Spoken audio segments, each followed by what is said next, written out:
Praise the Lord. Praise the Lord. இயேசுவில் பிரியமான சகோதர சகோதரிகளே, உங்கள் அனைவருக்கும் எங்கள் அன்பின் வாழ்த்துக்கள். உங்களுக்கும் எங்கள் அன்பின் வாழ்த்துக்கள்.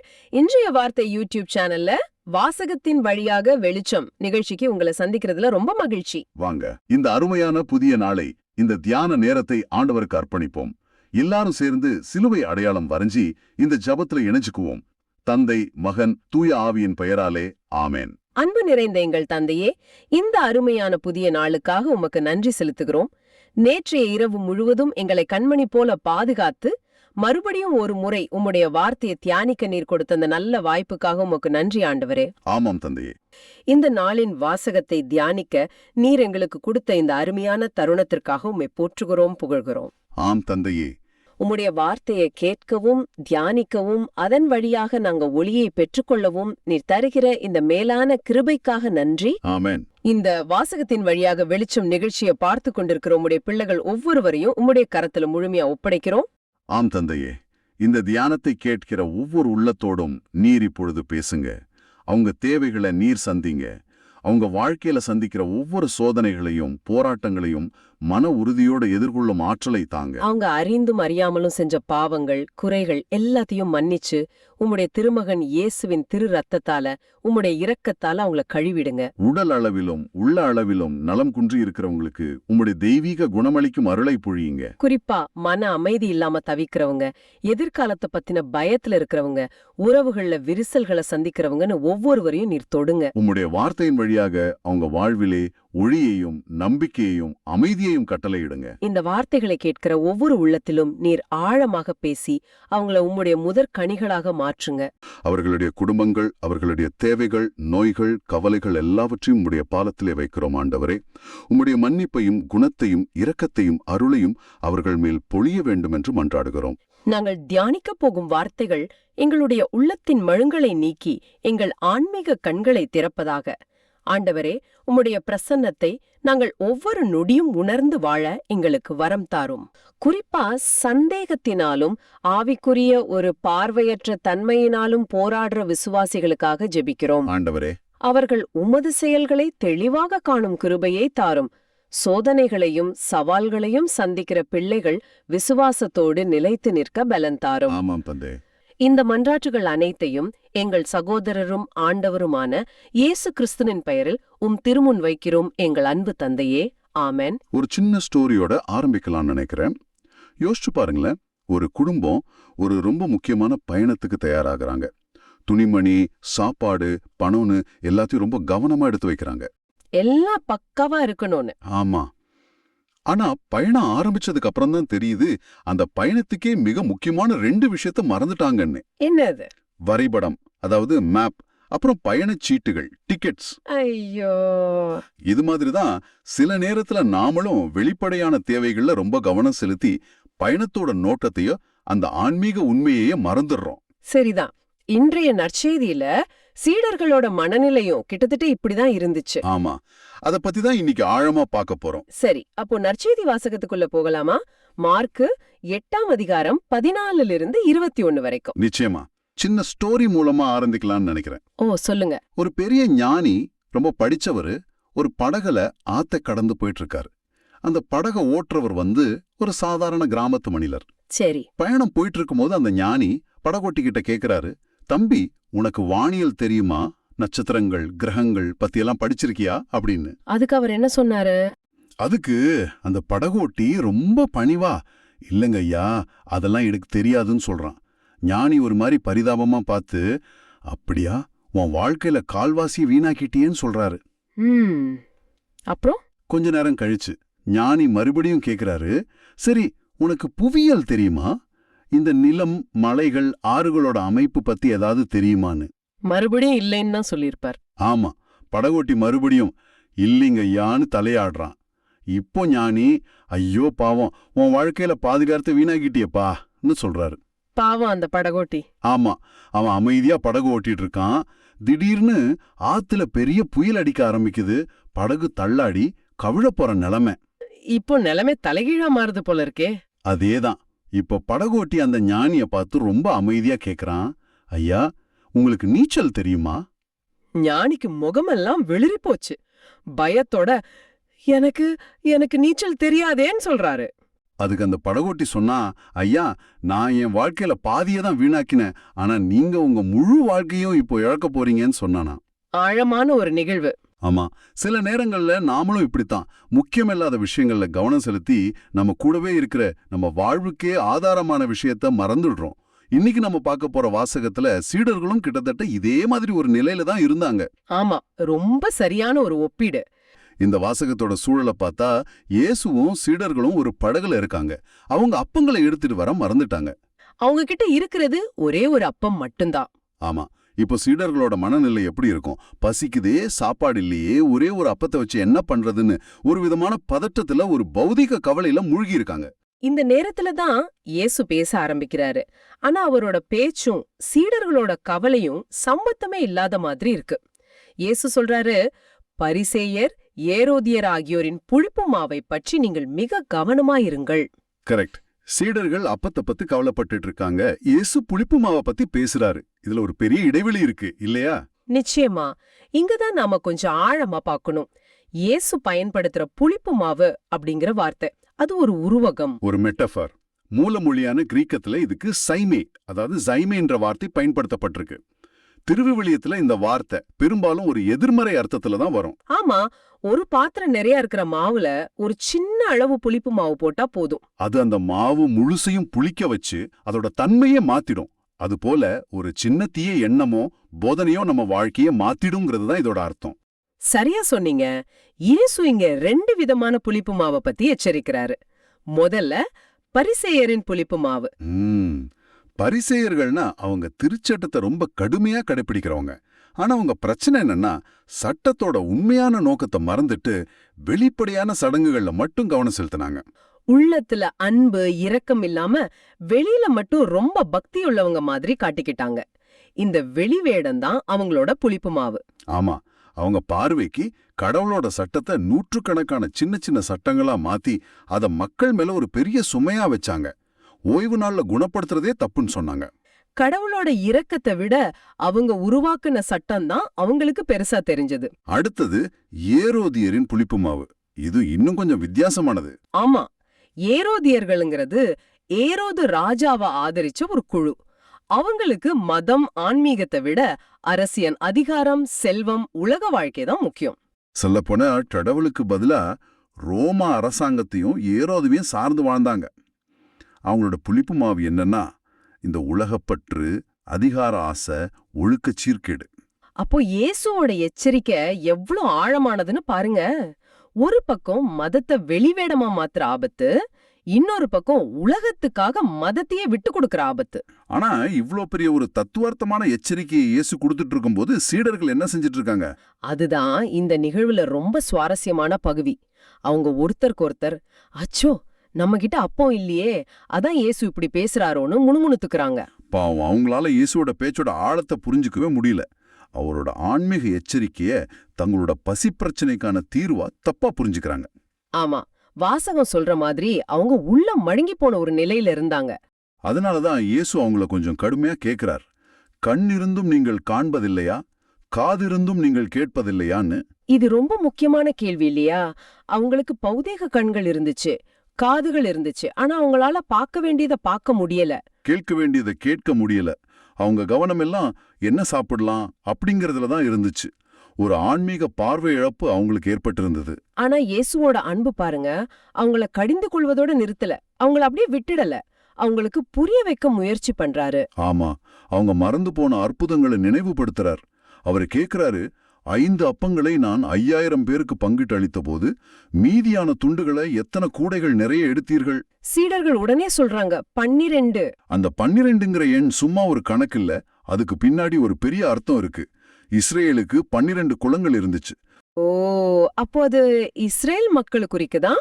ஆமா, இயேசு அந்த அற்புதத்தை யூதர்கள் வாழ்ந்த பகுதியில செஞ்சார். அப்போ 12 கூடைகள் மீதியானது இஸ்ரேலின் 12 குலங்களுக்கும் இயேசு வழங்க போற நிறைவான மீட்பையும் உணவையும் குறிக்குது. அடுத்து இன்னொரு கேள்வியும் கேக்குறாரு.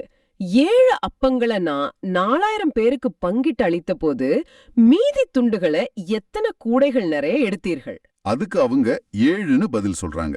இந்த அற்புதமும் இந்த எண்ணும் கூட ரொம்ப முக்கியமானது. ஆமா, இந்த 7 அப்ப அற்புதம் நடந்தது புறவினத்தார், அதாவது யூதர் அல்லாத மக்கள் வாழ்ந்த பகுதியில.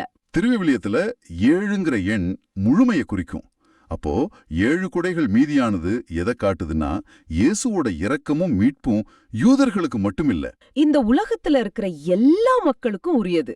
அது ஒரு முழுமையான நிறைவான மீட்பு. கரெக்ட். இந்த 2 அற்புதங்களையும் நினைவுபடுத்தி இயேசு என்ன சொல்ல வராரு? அவர் சொல்ல வர்றது இதுதான். ஒண்ணுமே இல்லாத இடத்துல வெறும் 5 அப்பத்தை வச்சு 5000 பேருக்கு சாப்பாடு கொடுத்தேன், 7 அப்பத்தை வச்சு 4000 பேருக்கு சாப்பாடு கொடுத்தேன், இவ்வளவு பெரிய அற்புதங்களை செஞ்சேன்னா உங்க கூடவே இருக்கும்போது உங்ககிட்ட அப்பம் இல்லைன்னு ஏன் கவலைப்படுறீங்க? இதுதான் அவரோட கேள்வி. ஆமா, இங்க ஒரு ஆழமான ரகசியம் இருக்கு. அந்த படகுல இருந்தது ஓரப்பம்னு வாசகம் சொல்லுது. இப்போதான் அந்த ஸ்டோரியோட முழு அர்த்தமும் புரியுது. அந்த ஞானிக்கு வானியல் புவியவியல் எல்லாம் தெரிஞ்சிருந்தது, ஆனா புயல்ல இருந்து தப்பிக்க நீச்சல் தெரியல. அதே போல சீடர்களுக்கு உலகத்தில் இருக்கிற எல்லா கவலையும் இருந்துச்சு, ஆனா அவங்க கூட இருந்த கடவுளை திருச்சறியா முடியல. அந்த படகுல இருந்த ஓரப்பம் வேற யாரும் இல்ல, அவங்க கூட இருந்த இயேசுதான். அவர்தான் வாழ்வு தரும் அப்பம். இதத்தான் அவங்க புரிஞ்சுக்க தவறிட்டாங்க. அதனாலதான் இயேசு கடைசியா அந்த கேள்வியை கேட்கிறாரு, இன்னும் உங்களுக்கு புரியவில்லையா? இந்த கேள்வி அன்னிட்டு சீடர்களுக்கு மட்டும் கேட்கப்படல, இன்னைக்கு நமக்கும் கேட்கப்படுது இல்லையா? நம்ம வாழ்க்கையில வர்ற சின்ன சின்ன கவலைகள்ல மூழ்கி அற்புதங்களை செய்ய வல்ல ஆண்டவர் நம்ம கூடவே இருக்கிறாருங்கிற உண்மைய நாமளும் மறந்துடுறோமா? ரொம்ப சரியான கேள்வி. அப்போ இந்த பரிசேய ஏரோதிய புளிப்புமாவோட தாக்கத்துல இருந்தும் இந்த உலக கவலைகள்ல இருந்தும் நம்மளை எப்படி பாதுகாத்துகிறது? இதுக்கு பதில் இன்றைய அல்லேலூயா வாசகத்துல இருக்கு. யோவான் நற்செய்தி அதிகாரம் 14 வசனம் 23. அது சொல்லுது, என் மீது அன்பு கொள்பவர் நான் சொல்வலை கடைப்பிடிப்பார். எவ்வளவு எளிமையான ஆனா சக்தி வாய்ந்த ஒரு தீர்வு. நம்ம இயேசு மேல உண்மையான அன்பு வச்சு அவரோட வார்த்தைகளை கேட்டு நடந்தா போதும். அந்த தீய புளிப்பு மாவுகள், அதாவது போலியான போதனைகளும் உலக ஆசைகளும் நம்மள ஒன்னும் செய்ய முடியாது. அது மட்டுமல்ல, ஒரு பெரிய வாக்குறுதியும் அம்ப இருக்கு. என் தந்தை அவர் மீது அன்பு கொள்வார், நாங்கள் அவரிடம் வந்து அவரோடு குடிகொள்வோம். தந்தை, மகன், தூய ஆவியாகிய மூவரு கடவுளே நம்ம இதயத்துல வந்து தங்குவாங்கன்னு இயேசுவே வாக்குறுதி கொடுக்கிறாரு. இதைவிட ஒரு பெரிய பாதுகாப்பு, இதைவிட ஒரு பெரிய நிறைவு நமக்கு வேற என்ன வேணும்? நிச்சயமா, அவரே நம்ம கூட இருக்கும்போது நமக்கு எந்த குறையும் இருக்காது. ஆம், இன்றைய வாசகம் நமக்கு கற்றுக் கொடுக்கும் பாடம் இதுதான். நம்முடைய சின்ன சின்ன பௌதிக தேவைகள், உலக கவலைகள் என்னும் புளிப்பு மாவு நம்முடைய ஆன்மீக கண்களை மறைத்துவிடக்கூடாது. 5000 பேருக்கும் 4000 பேருக்கும் உணவளித்த, புயலை கடிந்து அடக்கிய, நோய்களை சுகப்படுத்திய அதே இயேசு இன்றும் நம்மோடு இருக்கிறார். அவருடைய வல்லமையையும் பிரசன்னத்தையும் நாம் ஒவ்வொரு கணமும் உணர வேண்டும். படகில் இருந்த அந்த ஓர் அப்பம் போல நம் வாழ்வில் இயேசு ஒருவர் போதும். அவர் நம்மோடு இருக்கும்போது நமக்கு குறைவு என்பதே இல்லை. இந்த உண்மையை நாம் உணர்ந்து வாழ முயற்சிப்போம். திருத்தந்தை பிரான்சிஸ் கூட பிப்ரவரி 18, 2020 அன்னைக்கு ஒரு மறையுரையில இது பத்தி பேசினாரு. சித்தாந்தங்களாலையும் சொந்த கவலைகளாலையும் இதயம் கடினமாகிடும்போது அங்கே கடவுளோட இரக்கத்துக்கு இடம் இல்லாம போயிடும்னு சொன்னார். சீடர்களோட இதயம் அந்த நேரத்துல அப்போ இல்லங்கிற கவலையால கடினமாகி போயிருந்துச்சு. அதனால அவங்க கண்ணு முன்னாடி இருந்த கடவுளையே அவங்களால சரியா பார்க்க முடியல. இந்த கடினப்பட்ட இதயம்ங்கிற கருத்து நம்ம அடுத்த வாசகத்தோட ரொம்ப அழகா இணையுது. திருத்தூதர் யாக்கோபு எழுதின கடிதத்திலிருந்து. யாக்கோபு 1ஆம் அதிகாரம் வசனங்கள் 12 முதல் 18 வரை. வாசகத்தோட வரியே பாருங்க, ஒரு பெரிய ஆறுதலையும் அதே சமயம் ஒரு சவாலையும் நமக்கு தருது. ஆமா, சோதனையை மன உறுதியுடன் தாங்குவோர் பேர் பெற்றோர். இங்க சோதனைன்னு பயன்படுத்தப்படுற கிரேக்க வார்த்தை பேராஸ்மோஸ். இதுக்கு 2 அர்த்தம் இருக்கு. ஒன்னு, நம்ம விசுவாசத்தை சோதிக்க வர்ற துன்பங்கள், நோய்கள், இழப்புகள் மாதிரி வெளியில இருந்து வர்றது. இன்னொன்னு பாவம் செய்ய தூண்டுற நம்ம உள்ளுக்குள்ள இருந்து வர்ற சோதனைகள். யாக்கோபு இங்க 2யுமே மனசுல வச்சுதான் பேசுறாருன்னு நினைக்கிறேன். நீங்க சொல்றது ரொம்ப சரி. அந்த சோதனைகளை நாம எப்படி எதிர்கொள்றோங்கிறது தான் இங்க முக்கியம். மன உறுதியுடன் தாங்குவோன்னு சொல்றார். அதாவது அந்த கஷ்டத்துல துவண்டு போகாம கடவுள் மேல இருக்கிற நம்பிக்கையில நிலைச்சு நிக்கிறவங்க. அப்படி நின்னா என்ன கிடைக்கும்? வாழ்வாகிய வெற்றி வாகை. இது ஒலிம்பிக் போட்டியில ஜெயிக்கிறவங்களுக்கு கொடுக்கிற அந்த கிரீடம் மாதிரி. ஆனா இது வாடாத கிரீடம், நிலை வாழ்வு. ஆமா, அந்த வெற்றி வாகை யாருக்கு வாக்களிக்கப்பட்டிருக்குன்னு பாருங்க. தம்மில் அன்பு கொள்வோருக்கு கடவுள் வாக்களித்த. இதுதான் முக்கியமான புள்ளி. ஆமா, சோதனைகளை தாங்கிக்கிற சக்தி எங்கிருந்து வருதுன்னா கடவுள் மேல நாம வச்சிருக்கிற அன்புல இருந்து தான் வருது. அடுத்து யாக்கோபு நம்ம பொதுவா செய்யற ஒரு தப்பான எண்ணத்தை சரி பண்றார். ஆமா, வசனம் 13ல சோதனை வரும்போது இச்சோதனை கடவுளிடமிருந்து வருகிறது என்று யாரும் சொல்ல வேண்டான்னு ரொம்ப உறுதியா சொல்றார். இது நம்ம பலரும் செய்யற தப்பு. வாழ்க்கையில ஒரு கஷ்டம் வந்தா உடனே கடவுள் ஏன் என்னை இப்படி சோதிக்கிறார்னு கேட்போம். ஆனா யாக்கோபு சொல்றார் அது தப்புன்னு. அதுக்கு காரணமும் சொல்றார். ஏனெனில் கடவுள் தீமைக்கு உட்படாதவர், அவர் எவரையும் சோதிப்பதில்லை. கடவுள் முழுமையான நன்மை, முழுமையான ஒளி. அவர்கிட்ட தீமையோட நிழல் கூட இல்ல. அப்போ தீமையோட ஊற்றா இல்லாத ஒருத்தர் எப்படி தீமைய கொண்டு நம்மள சோதிக்க முடியும்? அது அவரோட இயல்புக்கே எதிரானது. கரெக்ட். அவர் நம்மள புடம்போட அனுமதிக்கலாம், ஆனா பாவம் செய்ய தூண்டுறது அவர் இல்ல. அப்போ அந்த பாவம் செய்யறதுக்கான சோதனை எங்கிருந்து தான் வருது? இந்த கேள்விக்கு யாக்கோபு ரொம்ப தெளிவான ஒரு உளவியல் பார்வையோட பதில் சொல்றார். வசனம் 14 பாருங்க. ஒவ்வொருவரும் தம் சொந்த தீய நாட்டத்தினாலேயே சோதிக்கப்படுகின்றனர். பாத்தீங்களா? மூலம் வெளியல்ல, நமக்கு உள்ளதான் இருக்கு. நமக்குள் இருக்கிற அந்த கட்டுப்படுத்தப்படாத ஆசைகள். கிரீக்கு மொழியில இத எபித்தோமியான்னு சொல்லுவாங்க. பேராசையா இருக்கலாம், கோபமா இருக்கலாம், பொறாமை, சிற்றின்பம், எதுவா வேணா இருக்கலாம். ஆமா, இதுதான் சோதனையோட ஆரம்ப புள்ளி. அந்த செயல்முறையை யாக்கோபு விளக்குற விதம் ரொம்ப ஆச்சரியமா இருக்கு. ஒரு சங்கிலி தொடர் மாதிரி. ஒண்ணு, முதல்ல தீய நாட்டம் நமக்குள்ள உருவாகுது. சரி. ரெண்டாவது, அந்த நாட்டம் நம்மள கவர்ந்து மயக்கி தன்மைப்படுத்துகிறது. ஒரு தூண்டில இருக்கிற புழு மீனை இழுக்கிற மாதிரி அந்த தீய ஆசை நம்மள ஈர்க்குது. நம்மளோட பகுத்தறிவை மள்ளுங்கடிக்குது. ஆமா, ஒரு தடவை தப்பு செஞ்சா என்னன்னு நமக்கே நாம சமாதானம் சொல்லிக்கிறோம். அடுத்து மூணாவது படி. மூணாவது, அந்த ஆசைக்கு நம்ம இடம் கொடுக்கும்போது அது கரு கொண்டு பாவத்தை பெற்றெடுக்கிறது. பாருங்க, ஒரு உயிரியல் உருவகத்தையே பயன்படுத்துறார். மனசுல இருந்த ஆசை செயலா மாறும்போது பாவம் பிறகுது. கடைசியா அந்த பாவம் முழு வளர்ச்சி அடைந்து சாவை விளைவிக்கிறது. இது வெறும் உடல் சாவு இல்ல, ஆன்மீக சாவு. கடவுளுக்கும் நமக்கும் உள்ள உறவை பிரிக்கிற நிலை, மன அமைதியை இழந்து குற்ற உணர்வுல தவிக்கிற நிலை. அப்போ ஒரு சின்ன தீய ஆசைக்கு இடம் கொடுத்தா அது எவ்வளவு பெரிய அழிவுக்கு வழிவகும்னு இந்த வசனங்கள் ரொம்ப தெளிவா சொல்லுது. இந்த செயல்முறையை நாம புரிஞ்சுக்கிட்டாலே சோதனையை ஜெயிக்கிறதுக்கான முதல் படியை எடுத்து வச்சிட்டோம்னு அர்த்தம். ஆமா, ஆசை உருவாகும் போதே நாம எச்சரிக்கையா இருந்துட்டா அது பாவமா வளராது. சரி, அப்போ தீமை நம்ம கிட்ட இருந்து வருதுன்னா நன்மை எங்க இருந்து வருது? அப்படி ஒரு கேள்வி வருது இல்லையா? ஆமா. அதுக்கும் யாக்கோபு அழகா பதில் சொல்றார். ஆனா அதுக்கு முன்னாடி ஒரு எச்சரிக்கை. வசனம் 16. என் அன்பார்ந்த சகோதர சகோதரிகளே, ஏமாந்து போக வேண்டாம். எதுல ஏமாந்து போக வேண்டாம்? தீமை கடவுள்கிட்ட இருந்து வருதுன்னு நினைச்சு ஏமாந்து போகாதீங்க. உங்க வாழ்க்கையில நடக்கிற நல்லதெல்லாம் மறந்துட்டு கெட்டதை மட்டும் பார்த்து கடவுளை கொலை சொல்லி ஏமாந்து போகாதீங்கன்னு சொல்றார். ஆமா, தொடர்ந்து 17ஆம் வசனத்துல நன்மையோட ஊற்ற அடையாளம் காட்டுறார். நல்ல கொடைகள் அனைத்தும், நிறைவான வரமெல்லாம் ஒளியின் பிறப்பிடமான விண்ணக தந்தையிடமிருந்தே வருகின்றன. நம்ம வாழ்க்கையில நம்ம அனுபவிக்கிற ஒவ்வொரு சின்ன சின்ன நன்மைகளும், நம்ம திறமைகள், நம்ம உடல் நலம், உறவுகள், ஏன் நம்ம சுவாசிக்கிற காற்று வரைக்கும் எல்லாமே கடவுள் கொடுத்த கொடைகள் தான். தீமைக்கு மூலம் நான் தான், ஆனா நன்மைக்கு மூலம் அவர் மட்டுமே. அந்த வசனத்துல கடவுளோட தன்மையை விளக்குற ஒரு வரி என் மனசு ரொம்ப தொட்டுச்சு. அவரிடம் எவ்வகையான மாற்றமும் இல்லை, அவர் மாறிக்கொண்டிருக்கும் நிழல் அல்ல. ஆமா, என்ன ஒரு ஆழமான வார்த்தை. சூரியனோட நிழல் காலையில ஒரு மாதிரியும் மதியம் ஒரு மாதிரியும் மாறிக்கிட்டே இருக்கும். ஆனா நம்ம கடவுள் அப்படிப்பட்டவர் இல்ல, அவர் என்றும் மாறாதவர். அவருடைய அன்பு, இரக்கம், வாக்குறுதிகள் எல்லாமே நிலையானது. ஆமா, இன்னைக்கு நம்ம மேல அன்பு காட்டுற கடவுள் நாளைக்கு நம்மள வெறுக்க மாட்டார். நாம அவரை முழுசா நம்பலாம். ரொம்ப சரி. இப்படிப்பட்ட மாறாத நன்மையான கடவுள் நமக்கு கொடுத்த கொடைகள்லயே மிகப்பெரிய கொடை எதுன்னு இறுதி வசனம், அதாவது 18ஆம் வசனம் சொல்லுது. ஆமா, தம் படைப்புகளில் நாம் முதற்கனிகளாகும்படி உண்மையாம் வார்த்தையால் நம்மை ஈன்றெடுக்க அவர் விரும்பினார். இதுதான் நம்ம கிறிஸ்தவ வாழ்வோட மையப்புள்ளி, நம்மளோட உண்மையான அடையாளம். இதுல வர்ற அந்த முதற்கனிகள்ங்கிற சொல் ரொம்ப முக்கியம் இல்லையா? மிக மிக முக்கியம். பழைய ஏற்பாட்டு காலத்துல இஸ்ரேல் மக்கள் அவங்க விளைச்சல்ல மிகச்சிறந்ததும் முதன்மையானதுமான பகுதிய கடவுளுக்கு காணிக்கையா கொடுப்பாங்க. அதுக்கு பேருதான் முதற்கனி.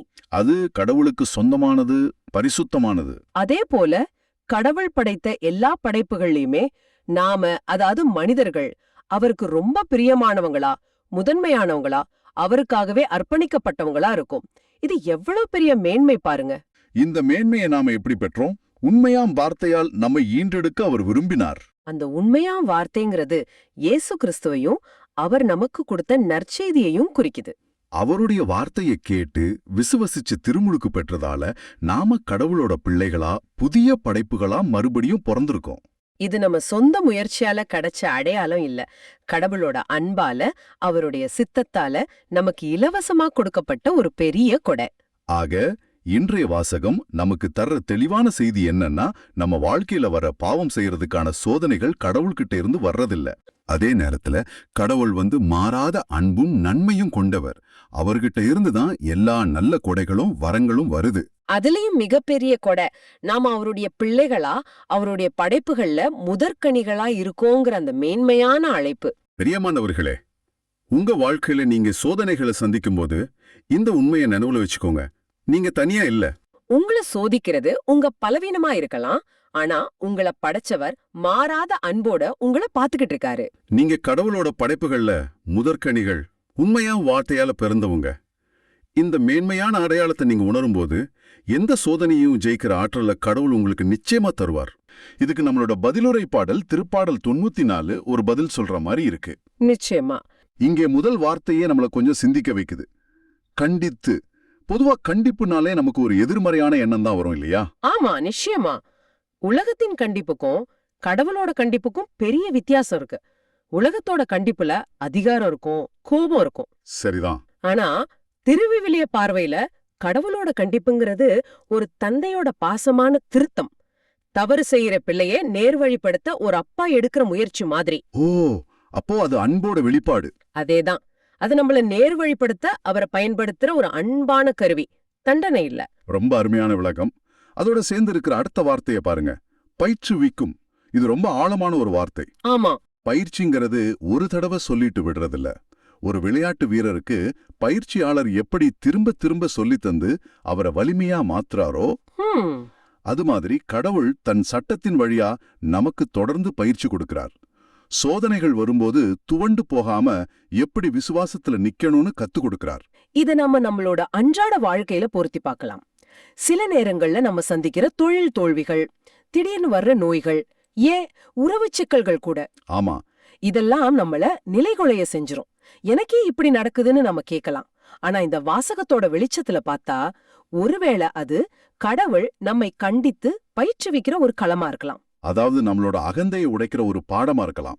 சரியா சொன்னீங்க. அவரை முழுமையா சார்ந்திருக்க கற்றுக் கொடுக்கும் ஒரு பாடம். சரி, அப்படி கத்துக்கிட்டா அதோட பலன் என்ன? அதையும் 13ஆம் வசனம் அழகா சொல்லுது. அவர்களுக்கு அமைதி அளிப்பீர். ஆமா, இதுதான் வாக்குத்தத்தம். இங்க ஒன்னு கவனிக்கணும். துன்ப நாட்களை நீக்கிடுவேன்னு அவர் சொல்லல. துன்ப நாட்களில் அவர்களுக்கு அமைதி அளிப்பீர்னு தான் சொல்றாரு. ரொம்ப முக்கியமான ஒரு புள்ளி. புயல் வீசும்போது படகுக்குள்ள இயேசு இருந்ததால சீடர்களுக்கு கிடைச்ச அமைதி மாதிரி. ஆமா, உலகத்துல அமைதி இல்லாத போதும் துன்பத்துக்கு நடுவுலையும் கடவுள் தர்ற அந்த தெய்வீக அமைதி நம்ம உள்ளத்தை நிரப்பும். அடுத்ததா 14 மற்றும் 15ஆம் வசனங்கள் இது கடவுளுக்கும் நமக்குமான உறவோட ஆணி வேரையே தொடுது. தள்ளிவிட மாட்டார், கைவிட மாட்டார். இந்த 2 வார்த்தைகளும் எவ்வளவு ஒரு நம்பிக்கையை கொடுக்குது. நிச்சயமா. மனுஷங்களா நாம பலவீனமானவங்க, அடிக்கடி தவறு செய்றோம், தடுமாறுறோம். சில சமயம் நம்ம மேலேயே நமக்கு வெறுப்பு வந்துரும். ஆனா அப்படிப்பட்ட நேரத்துல கூட கடவுள் நம்மள ஒருபோதும் புறக்கணிக்கிறதில்ல. ஏன்னா நாம அவருடைய உரிமை சொத்து. அந்த வார்த்தை உரிமை சொத்து, அதுக்கு ஒரு பெரிய அர்த்தம் இருக்கு. ஆமா, ஒரு விலை மதிக்க முடியாத பொருளை, ஒரு பரம்பரை சொத்தை நாம எப்படி பத்திரமா பாதுகாப்போமோ அதை விட பல மடங்கு மேல கடவுள் நம்ம மேல அக்கறை வச்சிருக்காரு. ஆமா, அந்த உரிமை சொத்துங்கிற பதம் வெறும் உடைமைய மட்டும் குறிக்கல, அது ஒரு ஆழமான உறவையும் பொறுப்பையும் குறிக்குது. ஓ, பழைய ஏற்பாட்டுல இஸ்ரேல் மக்கள் கடவுளோட உரிமை சொத்து. புதிய ஏற்பாட்டுல திருமுழுக்கு பெற்ற நாம எல்லாரும் கிறிஸ்துவின் வழியா கடவுளோட உரிமை சொத்தா, அவருடைய பிள்ளைகளா இருக்கிறோம். சொல்லப்போனா நாம அவருடைய பொக்கிஷம். இந்த உணர்வு வந்தாலே போதும், ஒரு பெரிய பாதுகாப்பு உணர்வு நமக்குள்ள வந்துரும். நிச்சயமா. அதோட 15ஆம் வசனம் இன்னைக்கு இருக்கிற சூழலுக்கு ரொம்ப பொருத்தமான ஒரு செய்தியை சொல்லுது. ஆமா, நாம செய்தித்தாள் திறந்தாலும் சரி, டிவியை பார்த்தாலும் சரி, எங்க பார்த்தாலும் அநீதி, அக்கிரமம். நேர்மையா இருக்கிறவங்க கஷ்டப்படுறாங்க, தீயவங்க நல்லா இருக்காங்க. ஹம் இதெல்லாம் பார்க்கும்போது கடவுள் இதெல்லாம் பார்க்கலையா, நீதி எங்கன்னு ஒரு சோர்வு, ஒரு கோபம் வருது இல்லையா? ஆ அந்த விரக்தியான கேள்விக்கு தான் இந்த வாசகம் ரொம்ப தெளிவா பதில் சொல்லுது. தீர்ப்பு வழங்கும் முறையில் மீண்டும் நீதி நிலவும். ஆ இது கடவுளோட வாக்குறுதி. மாறாத வாக்குறுதி. தற்காலிகமா அநீதி ஜெயிச்ச மாதிரி தெரியலாம், ஆனா இறுதியா கடவுளோட நீதி தான் நிலைத்து நிற்கும். வரலாறு முழுவதும் இதை நாம பார்த்திருக்கோம். ஆமா, அதனால நேரிய மனசோட உண்மையின் பாதையில நடக்கிற நமக்கு இது ஒரு பெரிய நம்பிக்கை. தொடர்ந்து நேர்மையா வாழ ஒரு உந்து சக்தி. இப்போ இந்த திருப்பாடலோட உச்சகட்டமான பகுதிக்கு வரும். ரொம்ப தனிப்பட்ட உணர்வுபூர்வமான 2 வசனங்கள், 18 மற்றும் 19. ஆமா, இது ஒரு பொதுவான ஜெபம் மாதிரி இல்ல, ஒரு தனிப்பட்ட சாட்சிய மாதிரி இருக்கு. ஆமா, ரொம்ப பர்சனலா இருக்கு. என் கால் சறுக்குகின்றது. இது நம்ம விசுவாச பயணத்துல நம்ம எல்லாரும் உணர்ற ஒரு நிலை. சோதனைகளால தடுமாறுறது, பாவத்துல வீழ்றது, ஏன் ஜெபிக்க கூட பலன் இல்லாம நம்பிக்கையை இழக்கிறது. அந்த சறுக்கலோட நேரத்துல கடவுளோட உடனடி செயல்பாடு என்னவா இருக்குங்கிறது தான் இங்க ரொம்ப முக்கியம். சங்கீதக்காரர் சொல்றாரு, உமது பேரன்பு என்னை தாங்கிட்டுன்னு. ஆமா, நாம தடுமாறும்போது கடவுளோட முதல் செயல் நம்மள கண்டிக்கிறதோ தண்டிக்கிறதோ இல்ல. மாறா, ஒரு தாய் தன் குழந்தை விழப்போகும்போது ஓடி வந்து தாங்கி பிடிக்கிற மாதிரி அவருடைய பேரன்பு நம்மள தாங்கி பிடிக்குது. அந்த பேரன்புங்கிற வார்த்தை, அதுக்கு மூல எபிரேய சொல்லுல ஒரு விசேஷ அர்த்தம் இருக்கு இல்லையா? ஆமா, ஹெசெத்.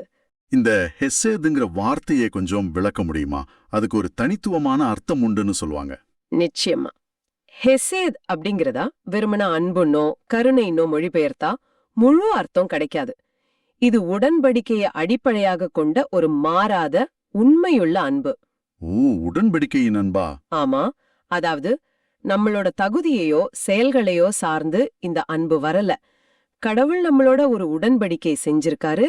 அந்த வாக்குறுதியின் அடிப்படையில அவர் நம்ம மேல அன்பு காட்டுறாரு. அப்போ நாம தகுதியற்றவங்களா இருந்தாலும் அவர் நம்மோடு செய்த உடன்படிக்கையின் நிமித்தம் அவருடைய அன்பு ஒருபோதும் மாறாது. அதுதான் நம்மள தாங்குது. ரொம்ப ஆழமான ஒரு கருத்து. தொடர்ந்து 19ஆம் வசனம். இன்னைக்கு இருக்கிற இந்த மன அழுத்த உலகத்துல வாழ நமக்கு ஒரு மாமருந்து. ஆமா, என் மனத்தில் கவலைகள் பெருகும் பொழுது என் உள்ளத்தை உமது ஆறுதல் மகிழ்விக்கின்றது. சங்கீதக்காரர் ஒரு கவலைன்னு சொல்லல, கவலைகள் பெருகும் பொழுதுன்னு சொல்றாரு. ஆமா, ஒண்ணு மேல ஒண்ணு.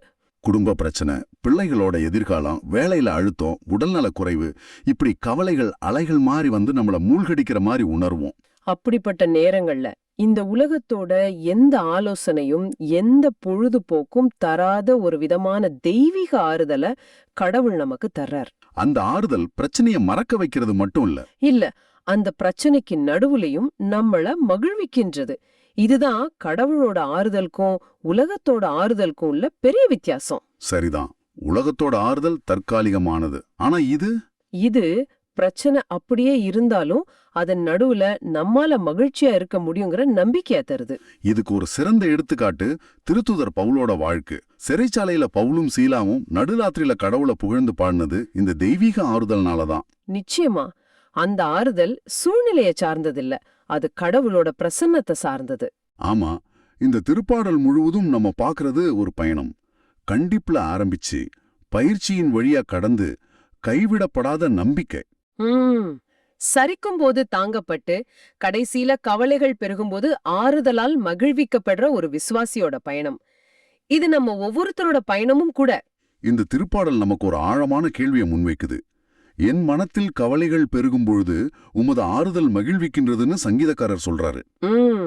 இன்னைக்கு உங்க மனசுல கவலைகள் பெருகும்போது அதை நீங்களாவே சமாளிக்க முயற்சி செய்யறதுக்கு பதிலா ஒரு நிமிஷம் நிறுத்தி, ஆண்டவரே, என் கால் சறுக்குது, என் மனசுல கவலைகள் பெருகிடுச்சு, உமது பேரன்பால என்ன தாங்குங்க, உமது ஆறுதல் எனக்கு தாங்கன்னு கேட்டு பாருங்களேன். ஆமாம், அந்த நொடியில பிரச்சனைகளுக்கு மத்தியிலையும் கடவுள் தர்ற அந்த விவரிக்க முடியாத மகிழ்ச்சி உங்க உள்ளத்துல எப்படி வெளிப்படுதுன்னு நீங்களே உணரலாம். இது நற்செய்தியில வர்ற சீடர்களோட நிலைக்கு நேர் எதிரா இருக்கு. அவங்க இயேசு கற்றுக் கொடுத்ததை புரிஞ்சுக்கல. ஆனா இங்க திருப்பாடல் ஆசிரியர் என்ன சொல்றாருன்னா, யார் தங்களோட இதயத்தை திறந்து கடவுள் கத்து கொடுக்கறத கேக்குறாங்களோ அவங்கதான் உண்மையான பேர் பெற்றோர். கடின உள்ளம் இல்லாம திறந்த உள்ளத்தோட இருக்கிறவங்க. அதுல வர்ற ஒரு வரி என்ன ரொம்ப பாதிச்சது. என் மனம் கவலைகளால் பெருகும்போது உமது ஆறுதல் என் உள்ளத்தை மகிழ்விக்கின்றது. ஆமா, படகுல இருந்த சீடர்களோட மனசு அப்போ இல்லங்கிற ஒரே ஒரு கவலையால பெருகி வழிஞ்சுது. ஆனா அவங்க கடவுளோட ஆறுதல நாடல. அவங்க கவனத்தை மாத்தல. திருப்பாடல் சொல்றது என்னன்னா, கவலைகள் பெருகும்போது நம்மளோட கவனத்தை கடவுள் பக்கம் திருப்பணும். ரீஃபோக்கசிங். அதேதான், ஆண்டவர் தம் மக்களை தள்ளிவிட மாட்டாருன்னு அந்த திருப்பாடல் சொல்லுது. இது ஒரு பெரிய நம்பிக்கை அறிக்கை. சீடர்கள் மறந்ததும் இந்த உண்மையத்தான். கடினமான சூழல்ல நம்மளோட கவனத்தை பிரச்சனையின் மேல வைக்காம பிரச்சனையை விட பெரியவரான கடவுள் மேல வைக்கும்போது அங்க ஆறுதல் பிறக்கும். அப்போ இன்னைக்கு நாம பார்த்த 3 வாசகங்களையும் இணைச்சு பார்க்கும்போது ஒரு தெளிவான செய்தி கிடைக்குது. நம்மளோட பௌதீக கவலைகள், தவறான சித்தாந்தங்கள், நம்மளோட கட்டுப்பாடற்ற ஆசைகள், இது எல்லாமே நம்ம இதயத்தை கடினப்படுத்தி ஆன்மீக பார்வையை மழுங்க செஞ்சிரும். ஆனா கடவுளோட வார்த்தைக்கு செவி கொடுத்து அவர் தரும் ஆறுதலை நாடும்போது அந்த கடினத்தன்மை உடைக்கப்பட்டு நாம தெளிவா பெறுகிறோம். அப்போ இது ஒரு தெரிவு, ஒரு சாய்ஸ். நம்ம கவனம் எங்கே இருக்குங்கிறத நம்ம தான் முடிவு செய்யணும். படகுல இருக்கிற ஒரே ஒரு அப்பத்தின் மேலையா, இல்ல அந்த அப்பத்தை பல மடங்கா பெருக்கக்கூடியவர் மேலையா? நம்மளோட தெரிவுதான் நம்மளோட அனுபவத்தை தீர்மானிக்குது. இறுதியா நீங்க கேட்டுக்கொண்டிருக்கிற உங்களுக்கு ஒரு சிந்தனை. நம்ம ஒவ்வொருத்தரோட இதயத்திலையும் இப்படி கடினமாகி போன ஒரு பகுதி இருக்கலாம். ஒரு குறிப்பிட்ட கவலை, ஒரு பிடிவாதமான எண்ணம் அல்லது ஒரு பயம், கடவுளோட குரல் உள்ளே வராதபடி ஒரு தடிமனான சுவரா இருக்கலாம். அந்த சுவர் எதுன்னு இன்னைக்கு நாம யோசிச்சு பாப்போமா? ஆமா, அந்த சுவரை அடையாளம் கண்டுகொள்வதே அதை தகர்ப்பதற்கான முதல் படி. இந்த ஆழமான பார்வை உங்களுக்கு பயனுள்ளதா இருந்துச்சுன்னு நினைச்சா மத்தவங்களுக்கும் இந்த வீடியோவை ஷேர் பண்ணுங்க. நற்செய்தியின் தூதராக இறையாட்சியை எடுத்துரையுங்கள். நன்றி. மீண்டும் நாளை சிந்திப்போம். இயேசுவுக்கே புகழ். அன்னை மரியே வாழ்க.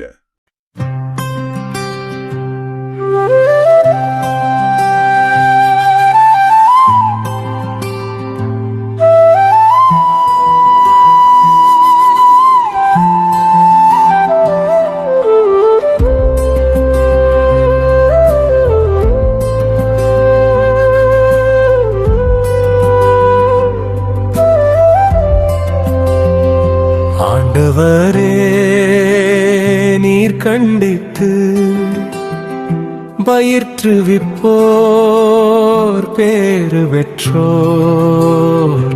ஆண்டவரே, நீர் கண்டித்து பயிற்றுவிப்போர் பேறு பெற்றோர்.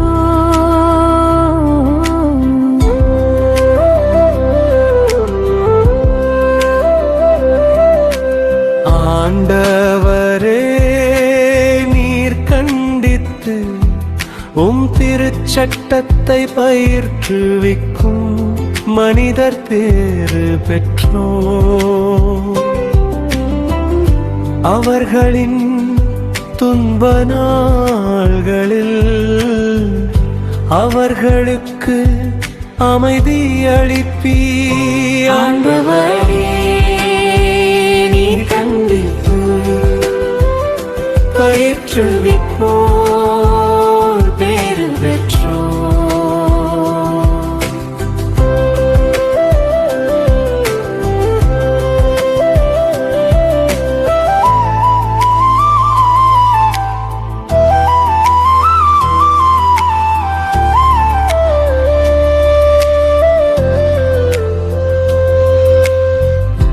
ஆண்டவர் தம் மக்களை தள்ளிவிடார்,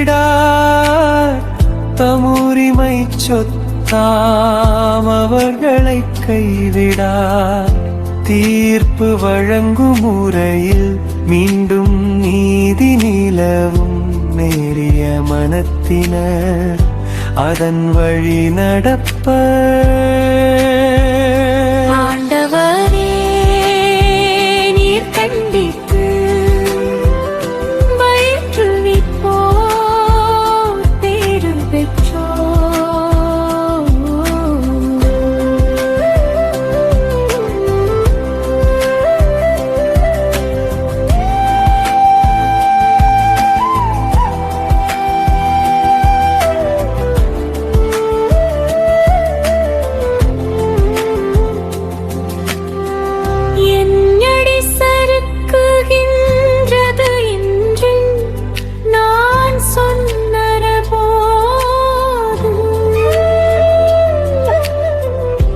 ஆண்டவரே உமது பேரன்பு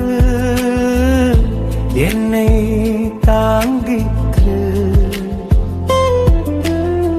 என் மனத்தில் கவலைகள் பெருகும் போது என் உள்ளத்தை உமது ஆறுதல் மகிழ்விக்கின்றது. ஆண்டவரே நீ கண்டித்து பயிற்றுவிப்போர் பேறு பெற்றோர்.